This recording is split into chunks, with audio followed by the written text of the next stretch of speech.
కేంద్ర జలశక్తి మంత్రి గారు సిఆర్ పాటిల్ గారి ఆధ్వర్యంలో ఆంధ్రప్రదేశ్ తెలంగాణ ముఖ్యమంత్రి గారి సమావేశం జరిగింది. పర్టికులర్గా ఏవేవైతే పెండింగ్ తెలంగాణ అంశాలు ఉన్నాయో వాటన్నిటి మీద సమావేశం జరుగుతుందని చెప్పి మన రాష్ట్రం వాళ్ళు చెప్పడం జరిగింది. కానీ బనకచెర్ల మీద కూడా సమావేశం ఉంటుందని అవతల రాష్ట్రం వాళ్ళు చెప్పడం జరిగింది. ఆ టైంలో మన సీఎంఓ నుంచి మన తెలంగాణ ముఖ్యమంత్రి రేవంత్ రెడ్డి గారి ఆఫీస్ నుండి బాగా మేకపోతు గాంభీర్యాన్ని ప్రదర్శిస్తూ బనకచెర్ల ఇష్యూ చర్చకు వస్తే మేము పోమని చెప్పి లీక్లు ఇవ్వడం జరిగింది ముందు రోజు.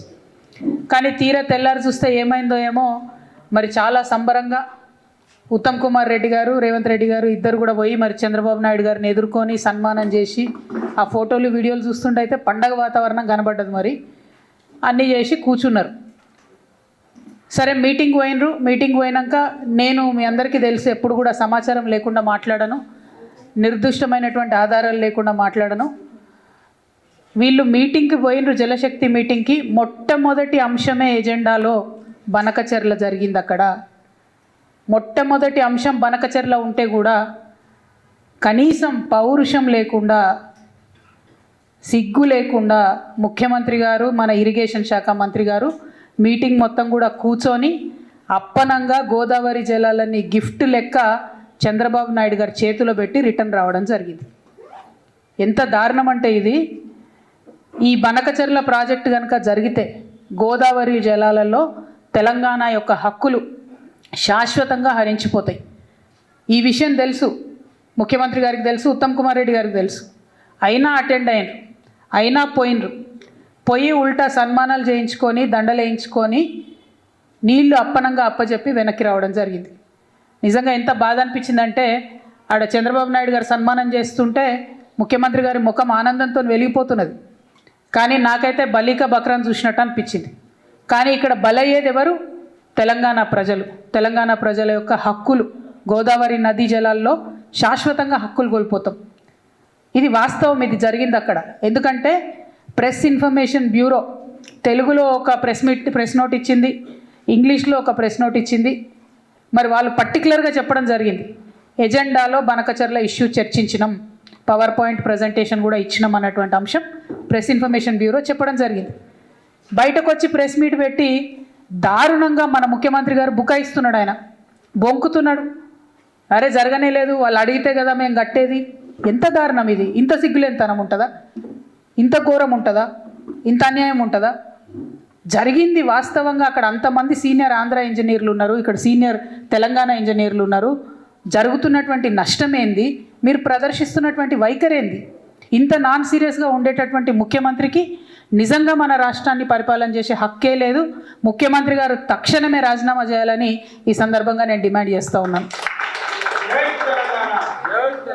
ఇక ముఖ్యమంత్రి గారు ఇంకో మాట అంటాడు, ఆ మీటింగ్లో మేము 4 విజయాలు సాధించినామని చెప్తున్నాడు. ఆ 4 విజయాలు ఏంటిది? ఒకటి, టెలిమెట్రీకి సంబంధించినటువంటి ఇన్స్ట్రుమెంట్స్ మేము ఇన్స్టాల్ చేస్తామన్నారు. అందులో కొత్తదనం ఏం లేదు. ఫేజ్ 1 ఎప్పుడో స్టార్ట్ అయింది, ఇది ఫేజ్ 2. అది జరగాల్సిందే, కంటిన్యూషనే. అందులో విషయమే లేదు, ఆయన దాన్ని విజయంగా చెప్తా ఉన్నాడు. అదేవిధంగా ఇంకొక మాట, ఇక్కడ కృష్ణా రివర్ మేనేజ్మెంట్ బోర్డు విజయవాడలో పెట్టాలని కొత్తగా నిర్ణయం అయిందని చెప్తుండు.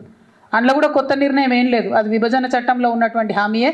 గోదావరి మేనేజ్మెంట్ బోర్డు హైదరాబాద్లో ఉంటే కృష్ణా రివర్ మేనేజ్మెంట్ బోర్డు ఆంధ్రాలో ఉంటుంది. అందులో పెద్ద విషయం ఏం లేదు, కొత్తది లేదు, ఈయన సాధించింది కూడా ఏం లేదు. ఇక శ్రీశైలం రిపేర్లు, మన భూభాగంలో ఉన్నటువంటి నాగార్జున సాగర్ని మనం రిపేర్ చేయాలి, వాళ్ళ భూభాగంలో ఉన్నటువంటి శ్రీశైలంను వాళ్ళు రిపేర్ చేయాలి. అది కూడా విభజన చట్టంలో ఉన్నటువంటిదే. ఇప్పుడు ఈయన కొత్తగా సాధించింది లేదు, తెచ్చింది లేదు. దాన్ని కూడా మా విజయమే అని చెప్తా ఉన్నారు. ఇక 4వది ఆఫీసర్స్ కమిటీ. ఇది కూడా కొత్త విషయం కాదు. ఇదివరకు కూడా ఇదే నదుల అనుసంధానం విషయం జరిగినప్పుడు అప్పుడు కూడా ఆఫీసర్స్ కమిటీ వేసిరు, ఇప్పుడు కూడా ఆఫీసర్స్ కమిటీ వేసిరు.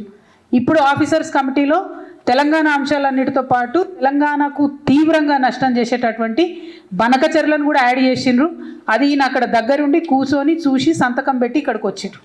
అదొకటే కొత్తదనం, అదొకటే ఆయన సాధించుకొచ్చిన విజయం. తెలంగాణ ప్రజల హక్కులన్నింటినీ చంద్రబాబు నాయుడు గారి కాళ్ళ దగ్గర తాకట్టు పెట్టి రావడం తప్పితే ఈ మొత్తం అంశంలో రేవంత్ రెడ్డి గారు సాధించినటువంటి విజయం అనేదే లేదు. ఇవాళ నేను ఆంధ్ర ప్రాంత ప్రజలకు కూడా అపీల్ చేస్తూ ఉన్నాను, ఈ బనకచెర్ల ప్రాజెక్టు వల్ల ఆంధ్ర ప్రాంత ప్రజలకు లాభం లేదు. ఆల్రెడీ నీళ్ళు వస్తున్నటువంటి ఆయకట్టుకు మళ్ళీ నీళ్ళు ఇచ్చేటటువంటి ఒక ప్రాజెక్టు డిజైన్ చేసిరు తప్పితే ఇందులో కొత్తదనం లేదు. ఆంధ్రప్రదేశ్లో ఇప్పటికీ కూడా నీళ్లు రానటువంటి ప్రాంతాలకు నీళ్లు రావాలని మీ సోదరుగా నేను కోరుకుంటున్నాను. కానీ ఈ ప్రాజెక్టు బనకచర్ల ప్రాజెక్టు ఒక కుట్రపూరితమైనటువంటి ప్రాజెక్టు, కాంట్రాక్టర్ల కోసం కడుతున్నటువంటి ప్రాజెక్టు, దాంట్లోంచి వచ్చేటటువంటి కమిషన్ల కోసం కడుతున్నటువంటి ప్రాజెక్టు.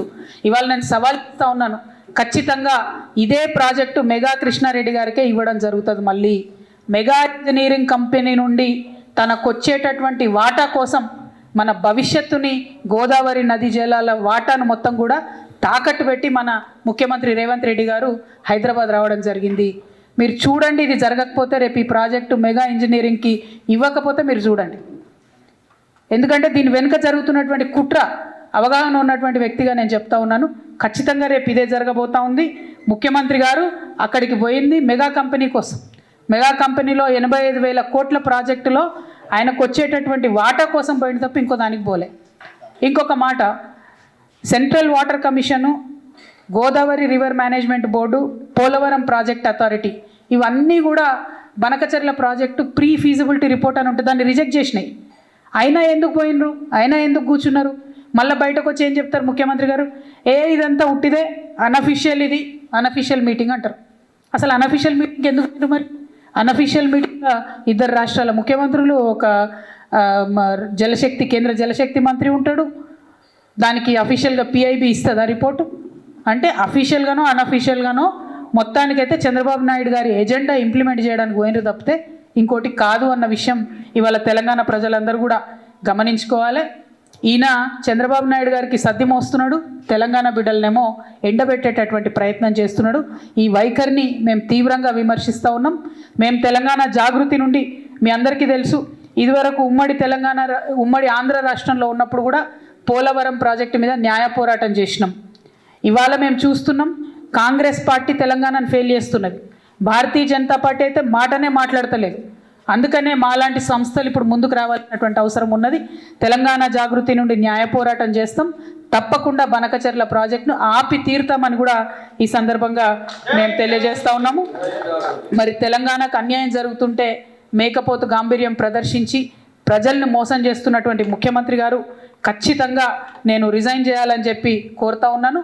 అదేవిధంగా నేను ఇంకొక డిమాండ్ కూడా చేస్తున్నా. 21వ తారీఖు నుంచి పార్లమెంటు ప్రారంభమవుతూ ఉన్నది.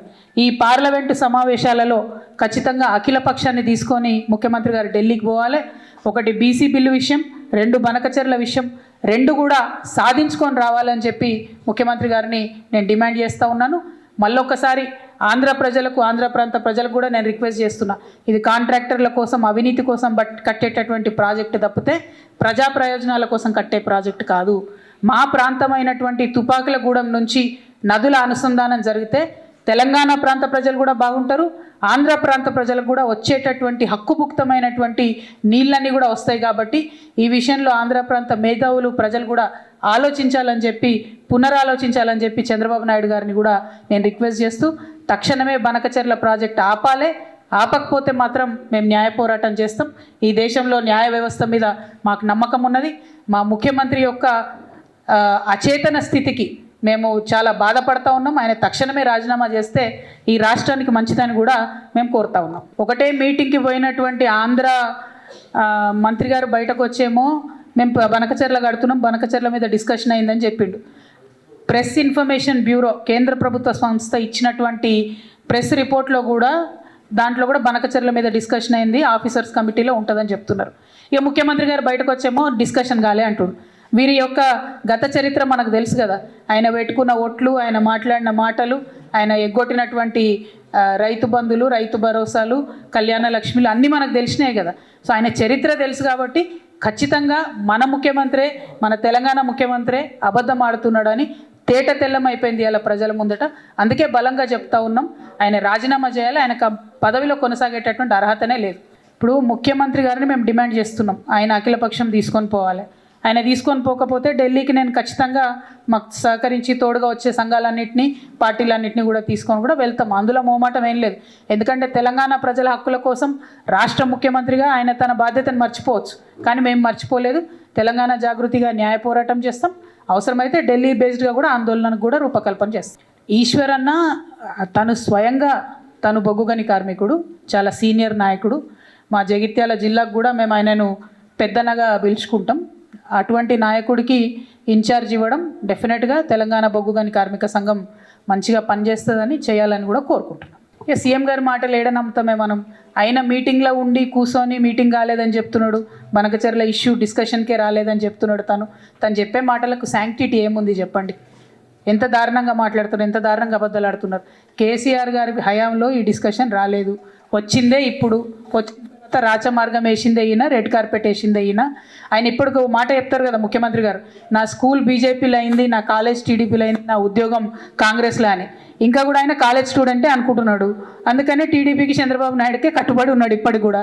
ఆయన కోసం మొత్తం అన్ని కూడా మన గోదావరి నది జలాలు గిఫ్ట్గా ఇస్తున్నటువంటి పరిస్థితి కనబడుతున్నది. హిట్ టీవీ యాప్, ఇందులో short news, live news, entertainment shows, movies, digital magazines తో పాటు మీ జిల్లా వార్తలను కూడా ఫ్రీగా చూడొచ్చు. ఇంకెందుకు ఆలస్యం, వెంటనే హిట్ టీవీ యాప్ ని డౌన్లోడ్ చేసుకుని ఫ్రీగా ఎంటర్టైన్మెంట్ పొందండి. Hit TV app. Hit TV app. Please download hit TV app. Hit TV app ని ఫ్రీగా డౌన్లోడ్ చేసుకుని ఎంజాయ్ చేయండి. మీకు నచ్చిన ఎంటర్టైన్మెంట్ కోసం హిట్ టీవీ యాప్ ని ఫ్రీగా డౌన్లోడ్ చేసుకుని ఎంజాయ్ చేయండి. హిట్ టీవీ యాప్ ని డౌన్లోడ్ చేసుకుని ఆస్వాదించండి, ఆశీర్వదించండి. ఇంతమంది సెలబ్రిటీలు హిట్ టీవీ యాప్ ని డౌన్లోడ్ చేసుకోండి అని చెప్తున్నారంటే ఎంత మంచి యాప్ ఆలోచించండి. అమెరికా అమెరికా అమెరికా అమెరికాలో చదవాలనుకునే వాళ్ళకి విశ్వసనీయమైన పేరు మన శౌర్య కన్సల్టెన్సీ. UK లో 1 year masters. UK లో 1 year masters. 2 years work permit up to 5 years visa. Contact Saurya Consultancy. Contact 89851 89851.